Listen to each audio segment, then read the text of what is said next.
Здравствуйте. Тема нашего проекта «Кукольный домик».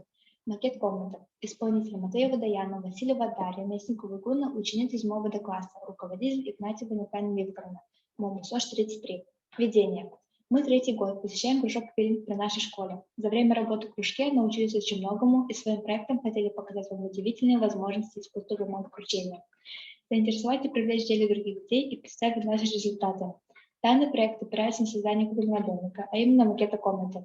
В работе будет рассказана его разработка, техника изготовления. Также рассказ о термине «квиллинг», истории кукол, кукольных домиков, актуальность. Ручная работа всегда высоко ценилась и вызывала положительные эмоции. Применяется наше изделие в виде декора, как хранитель светлых воспоминаний. Тщательно проанализировав ситуацию, мы решили изготовить свой неповторимый кукольный дом, затратив минимум средств. Таким образом, изготовление кукольного домика стало нашим проектом. В процессе изготовления домика используются приобретенные знания, умения и навыки в области математики и технологий. Объектами исследования является процесс изучения истории квиллинга, истории кукол и кукольного домика.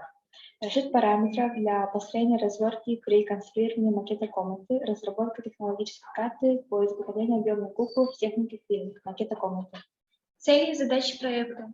Цель творческого проекта – изготовление кукольного домика, макета комнаты. Задачи проекта – изучить историю квиллинга кукол, кукольного домика, изготовить макет комнаты и кукол, изучить технологию изготовления макета из картона, получить новые навыки и знания. Предмет исследования. Предмет исследования – это технология изготовления макета комнаты и разработка интерьера комнаты. Прежде чем приступить к созданию работы и добиться желаемого результата, нужно создать требования к изделию, его актуальность, провести исследование. Практическая значимость проекта. Помимо собственного интереса к решению исследуемой проблемы, имеет практическое значение, как украшение для интерьера. Мы считаем, что эта разработка может применена как наглядное пособие практического руководства для школьников по изготовлению макетов из картона и кукол в технике объемных квиллинг. Информация к всем проектам. В проекте мы использовали технику квиллинг, известную как бумага кручения. На слайде представлена его история. Дальше у нас идет технология изготовления проекта. Мы использовали доступные материалы и инструменты.